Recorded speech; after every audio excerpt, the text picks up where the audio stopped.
So, today we had a patch, a few things changed, and then everything ever broke. Okay, maybe not everything ever, and maybe a lot of it's been patched out now, but hey guys, today I'm here to talk to you guys about what changed with Guild Wars 2, and in particular, this was a pretty interesting patch, because when it did go live, and for a fair few hours too, it just destroyed tons of the game. Let's see what actually broke here, that I at least know about.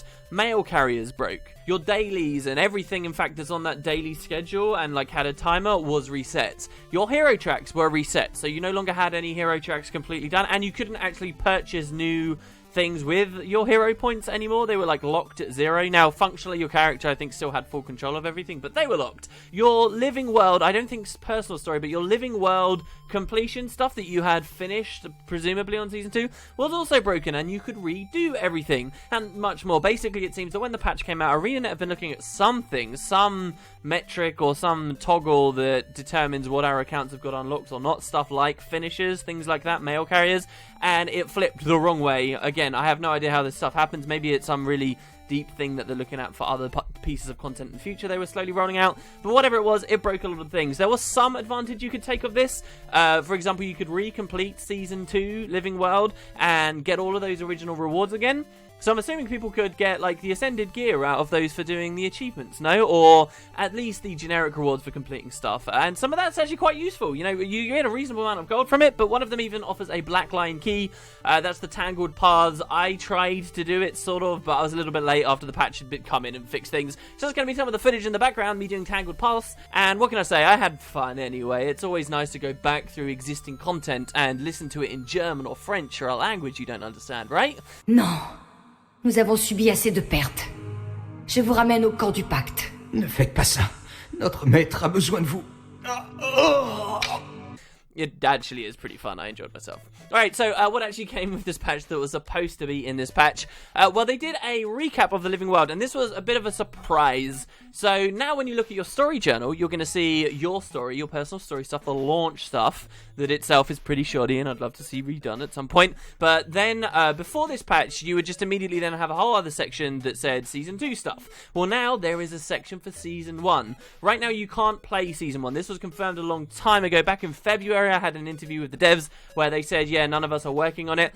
Is there progress going on? Is there a team working screwing away on that? There's currently not a team working on that. You know, we're really focused on Heart of Thorns right now. It's a serious shame to me that Season 1 isn't going to be playable before Heart of Thorns. New people aren't going to be able to come into the franchise, experience the entire story up till the expansion, and then, you know, be able to play it.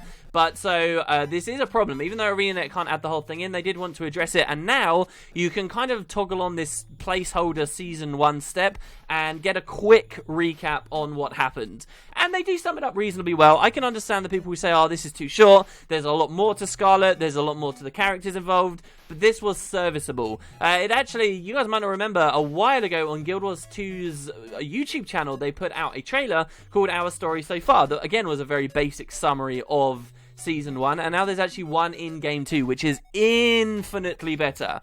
And they've even gone ahead and thrown rewards on it. You get a gift from Scarlet, which is sort of like a fake reward. One of the fun items you could get in Season 1 originally, where you double-click it and it'll blow up in your face. You also get a Watchwork Portal, a twisted Watchwork Portal. These things we haven't seen for a long time. You double-click them, and they will teleport you to a random place anywhere interior. And when I say anywhere interior, I mean anywhere interior. As you can see from the footage, I ended up in Brisbane Wildlands, and I ended up broken out of the map. I ended up in the Brisbane Wildlands Void, but I decided not to stay too long in there, because apparently we can get banned for breaking out of maps now, right guys? Huh? Okay, so moving on. Yeah, this was a nice addition. What I particularly like is there wasn't like some big fanfare or hype before it. They knew, look, this is a small little thing. This is a bridge feature. This is something that really should be in the game, but, you know, we're not going to announce it early because then that just sets people up for disappointment. This is exactly the kind of update I like to see. Just go in there. And it's just a nice little bonus. It's an extra thing and hopefully something that will get people more interested at that point of killing Zaitan to actually start the Living World, you know, and start Living World Season 2 and not just be thrust into the middle of anything. That said, maybe it is a bit too short, because Season 2 starts with a bunch of stuff about the Zephyrites, and as far as I'm aware, the Zephyrites aren't explained in this cutscene whatsoever. The patch notes also say that there's no foreign voiceover stuff going on for this yet, But coincidentally, I've started playing the game in French. I keep my UI on English, but I've been playing the game in French. It's a lot of fun. I don't understand it, but I like the new voice acting. And honestly, when a voice actor delivers like a cringy line or something, that completely goes over my head. And I find it a little bit more immersive. It's pretty cool. But I watched this, and I'm pretty sure... Elle se servit de leur technologie pour chercher des courants d'énergie magiques.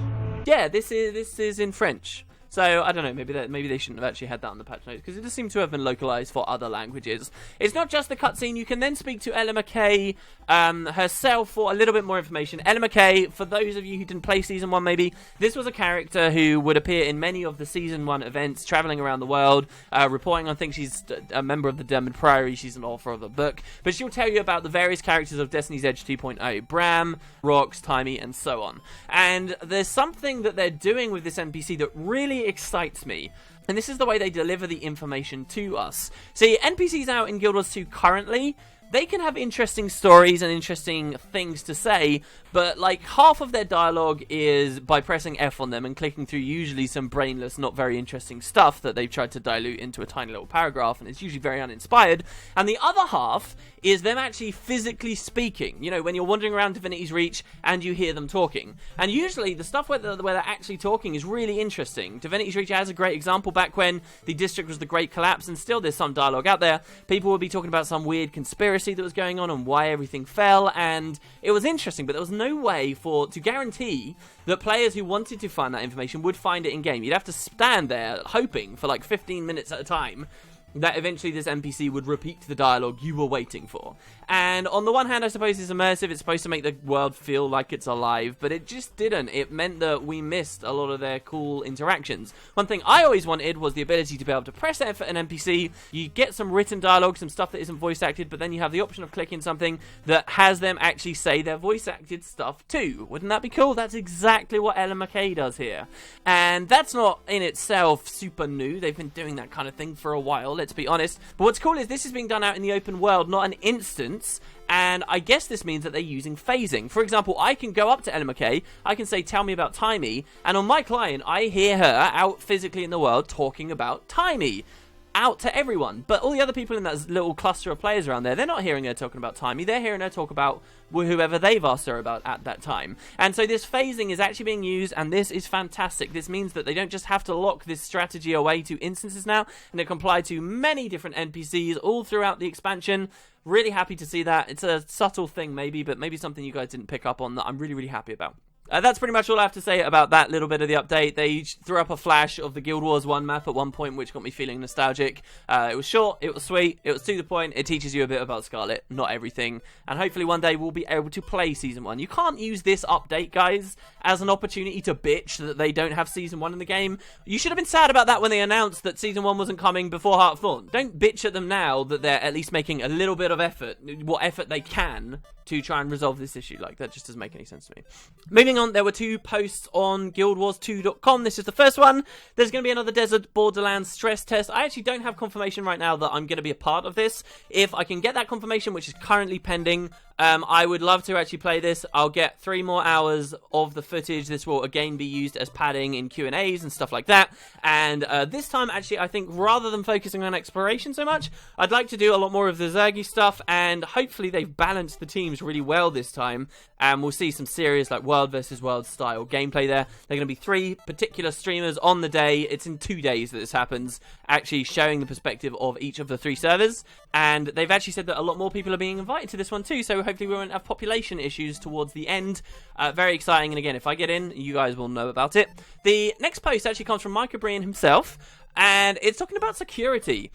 There was a big update last night before this main patch where ArenaNet said, okay, cool, if you use 2-factor authentication for your account to protect your account, then we will give you a mini pet. This mini is amazing. This is the mini mystical dragon, the fabled thing that has been over on the Chinese clients for God knows how long. It's funny, actually, I saw a post about how well Guild Wars 2 is doing in China, perhaps warrants its own video, but one of the complaints, supposedly, about Guild Wars 2 in China is that the pets, and I don't know whether this means ranger pets or mini pets, but they're just too boring, they're not exciting enough, and then you see like this kind of crazy, elaborate thing that was given to the Chinese players, this huge dragon, and now we get this, so it's a very cool mini, but the only way to do it is to secure account through 2-factor authentication. and we get this blog post talking about some new strategies ArenaNet are rolling out. There'll be a link in the description if you want to read the whole thing. If this seems left field, if this seems weird to you guys, the truth is we've got an expansion coming, and with an expansion will come the hackers, will come the gold sellers, and not only is that going to be annoying for you having to bat away mails and stuff in game and close down map chat and stuff, but actually it does put you more at risk as well if you don't have a lot of stuff in place to protect your account. Getting this post out early and these systems out early is absolutely what the devs should do. You can maybe go conspiracy theory and look into this and say, oh, release is getting closer because they're honing on this kind of stuff. I'm going to refrain there, though. Alright, other little things with the patch. Here's a couple of miscellaneous changes. I always love these ones. Squad chat. Yeah, that thing no one uses, that component of the commander system. The commander system that at one point was actually going to be updated and changed and made good and never was. Yeah, that thing.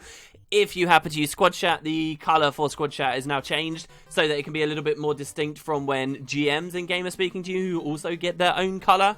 And this is really going to affect very few people, but that's changed. The dungeon vendor in Lion's Arch has now got a dungeon icon.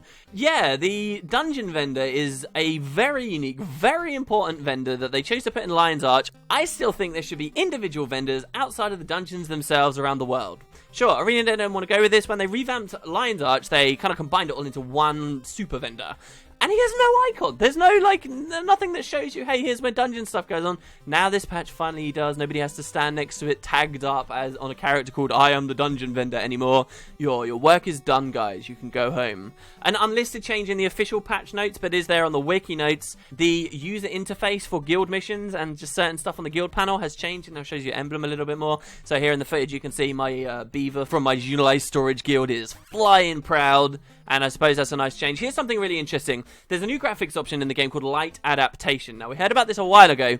What this is supposed to do, if you enable it, is simulate the way your eyes react to rapidly changing light. What does that mean? You know, like in CGI trailers and stuff, where someone's in a really dark cave, and suddenly the cave wall breaks down, and the area gets flooded with light. And you know how the screen then just goes super, super, super white, and then it blurs back down into something intelligible that you can actually see. And likewise, when you go into a dark environment suddenly, you can't see anything at all, and then your eyes slowly adapt to the dark. That's what, in theory, this sounds like it's trying to do. Except when you toggle it on and you run around in game, there is no footage of this on this video. Why? Because it doesn't seem to work like that at all. It seems, if it is, it's so subtle, so utterly subtle, that no one can really tell. The only thing I've heard from anyone about this thing, I haven't tested it too much, is that, if anything, it just makes the nights brighter. What? Makes the nights brighter? Come on. I mean, yeah, again, in theory, that wouldn't be a side effect of this. Please don't make the nights bright. Don't give us more options to make the nights even more imperceptible than they currently are. I was doing tangled paths just earlier today, and a whole mechanic in this footage you're seeing of me running around in this labyrinth is you find Casimir Mead, and she says, oh, it's very dark in here. Here, I'll change the lighting for you. This is what this looks like, guys. Here you go. Ready? Ooh, yeah, it was really certainly very dark before she changed the lighting, wasn't it there? Absolutely. I get it. Maybe they don't want to make stuff dark in like an individual release like this because people might be upset. You know, that's one advantage of an expansion, in my opinion, and not having to basically market every single little release and make every single release appeal to as many people as possible. With an expansion, they can do a single instance where everything is super dark and people aren't going to complain so much because they got lots more content at the same time, while when they're doing small amounts, they kind of can't go to extremes, and I think that is a bit of a limit of the Living Worlds system when they were doing that exclusively. Anyway, that's a bit of a tangent. Light adaptation, and here's another thing. The patch notes no longer say this, but they were removed because it wasn't actually put in the game. But originally the patch notes said that there were also new anti-aliasing options. We currently only have FXAA in-game, and it looks ugly and horrible, and nobody should use it. Please don't use it. You can use something like SweetFX to get anti-aliasing SMAA. Well, the patch notes were saying that there were two new options. You could get SMAA just in Guild Wars 2 without using SweetFX. They had two options for it. They had SMAA low, and they had SMAA high. But then when you logged in game, these were never actually toggleable options in the graphics, and it was removed. However, I learned this today. I had no idea this existed. There is an XML file on your system in your roaming app data folder for Guild Wars 2 that determines all of the graphics settings you currently have selected in your options, and that has been updated and does show low SMAA and high SMAA. So if you manually go into that file and edit it there, supposedly you can enable this stuff. And from my brief little look at the file, there's a bunch of different toggleable things and modes and stuff that I had no idea about. It's opened this whole new world to me. I'm really excited. If anyone knows more about this file and the kind of options you have there, perhaps graphics options that don't appear in-game, I'm thinking very much like Skyrim or Oblivion INIs right now, I would love to hear about that, because more stuff to tweak the graphics, that sounds brilliant. Alright, we'll finish the video up talking a little bit about profession balance. As many of you on the forums will know, there's a huge thread right now with tons of the bugs on there that the devs are slowly working through. Oh, speaking of bugs, Hall of Monuments was also fixed. That was another big change that happened. So with the professions, many bugs have been fixed. I'll start with Ellie, it's my main. Ferocious Winds was a trait that was supposed to convert your precision into ferocity, or give you ferocity based on your precision. It wasn't doing that, it was giving you ferocity based on your toughness. Well, now that's fixed. This I'm really happy with, because it basically just means another 5% crit damage for free on the standard Ellie builds right now, so that's very nice. And also Fresh Air, another air trait, was supposed to have had its internal cooldown removed, and it never was with the patch. Well, that's been done. So those are the two big Ellie bugs, both of them fixed now. While we're on the topic of Ellie, early in the week we were talking about the Tempest, and I talked about one of the Tempest shouts that applies burning, and in the live stream, Carl McLean said this has got good synergy with Blinding Ashes, which means when you burn, you blind. And I came out in the video and I said, oh, this is stupid, what's he talking about? Blinding Ashes has an internal cooldown, it's only going to blind one guy, it doesn't have particular synergy. I was wrong. The reason I'm saying this is because it's really annoying me that I was wrong about this. I knew this fact. Blinding Ashes has got a separate internal cooldown per target hit. I knew that. And somehow I missed it. So I just wanted to clarify that for anyone I may have misinformed in a previous video. It does have synergy. Alright, moving on. I've been a little bit more Ara recently. I've been playing on my Mesmer. I've been trying out the new Mantras setup, where you pop your Mantras constantly to get damage buffs. This is actually really annoying and not a very fun element of gameplay. Well, they seem to have nerfed Mantras a little here. Mantras no longer cool down behind the skill when it's active. For that reason, they buffed Mantra of Distraction, so it no longer has a 30-second cooldown, it only has a 20-second cooldown. But yeah, there was just kind of a weird nerf to that Grandmaster. And that's odd to me, because maybe they realised, oh, this is really unfun gameplay. Why don't we nerf the Grandmaster so people aren't so incentivized to run it in the first place? Odd. Rangers are looking much better. Rangers got offhand training, properly made baseline now, which was supposed to happen before and didn't. This means a buff for Torch. Anyone who watched that very awesome Trap Ranger video I did last week, yeah, that just got a buff basically, because the Torch is now bigger and you can use the skill 4 from further away, and that's a pretty good meaty hit if you can land it. It also means other things as well. For example, Whirling Defenses is now bigger again, much bigger, and this has a lot of practical uses. You can use it at the Triple Trouble Worm to deflect eggs. You can even use it like Loopy in his Phase 2 transition, and when he uses his big nuke thing, to reflect an awful lot of his projectiles now that that's baseline, and that can do some serious damage to him. There was another buff, and this was to pets. Now, the first minor traits for Beastmasters is your pets get plus 150 to power, precision, toughness, and vitality. And this minor was bugged. And it's fair enough to Rangers to be upset that that minor was bugged, but I have seen so much friggin' QQ from Rangers recently going on and on and on about how Beast Mastery doesn't work, and it's all because ArenaNet didn't implement this trait properly, and it's so broken and so stupid. Like, acting like this is all that matters for Beast Mastery. Guys, we're talking about 150 to 4 different stats. It's actually not a major deal. So you're not going to hear me saying, oh, this buff has, made Beastmasters viable. I actually think very little will change with that, but there you go. That should have been there, and now it is. There's an interesting change to Thieves. I had no idea about this. They had a trait, I believe I'm right on this, called No Quarter, which meant that if you had Fury on you, you would gain a whole heap of ferocity with that Fury. And the trait was bugged in that it meant any Fury that Thief applied, even to other people, also came with the Ferocity perk. So if a Thief used, say, Thrill of the Crime, which is applying Fury to everyone around them when they steal, they would not just give everyone 20% crit chance, but also a ton of Ferocity.